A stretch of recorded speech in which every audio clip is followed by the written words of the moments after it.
परशुराम आर्थिक विकास महामंडळाचे अध्यक्ष तथा महाराष्ट्र शासनाच्या राज्यमंत्री दर्जाचे कॅप्टन आशिषजी दामले यांनी परभणी येथे श्री शंतनू सुभेदार यांच्या निवासस्थानी सदिच्छा भेट दिली।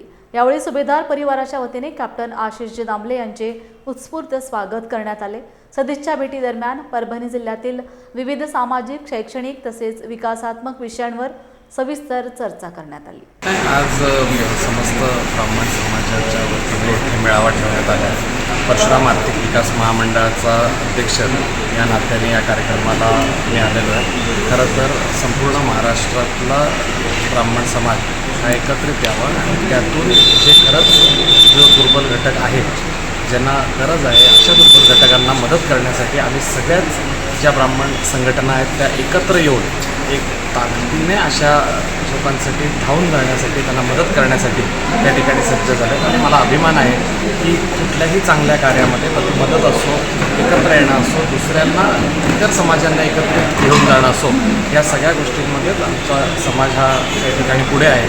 आणि म्हणूनच आज या कार्यक्रमाच्या निमित्ताने महाराष्ट्रात एक चांगला संदेश पाठवून परशुराम आर्थिक विकास महामंडळाच्या विविध योजना आणि त्यातून काय काय लाभ मिळू शकतो या संदर्भात मार्गदर्शन आम्ही सगळेच जण, नुसतं मार्गदर्शन नाही तर समाजाकडून काय अपेक्षा आहेत, त्यांना काय अपेक्षा आहेत महामंडळाकडून या समजून घेऊन त्या दृष्टीने काम करण्याचा त्या ठिकाणी आमचा उद्देश आहे।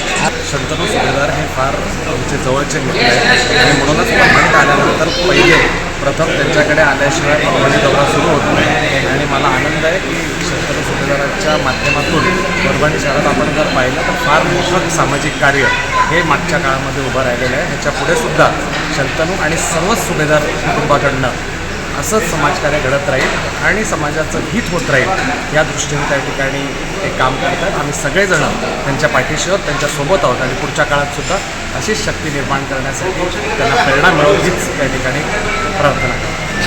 कसं आहे, कुठलीही म्हणजे आता परशुराम आर्थिक विकास महामंडळ हे सुरू होऊन आता 2 वर्ष झालेलं आहे। त्याच्यामुळे आपल्याला कुठेतरी म्हणता येईल की हे महामंडळ बालावस्थेत आहे। इतर महामंडळाच्या तुलनेत आपण पाहिलं तर त्यांना 20, 25 वर्ष झालेली आहेत आणि परशुराम आर्थिक विकास महामंडळाला 2 वर्ष झालेलं आहे। तरीसुद्धा त्यातून जास्तीत जास्त तरुणांना कशा पद्धतीने आपल्याला व्यावसायिक बनवता येईल, उद्योजक बनवता येईल ह्याच्यासाठी प्रयत्न सुरू आहेत। आणि त्या ठिकाणी वैयक्तिक कर्ज योजनेचं सुद्धा त्या ठिकाणी वाटप आपण सुरू केलेलं आहे। शासन असेल, आदरणीय अधिकारी जे असतील, त्या ठिकाणी सुनेत्रा वहिनी असतील, एकनाथ शिंदेसाहेब असतील, हे सगळे जण त्या दृष्टीने सकारात्मक आहेत आणि पुढच्या काळामध्ये आपल्याला या महामंडळाचं वटवृक्ष झाल्याशिवाय राहणार नाही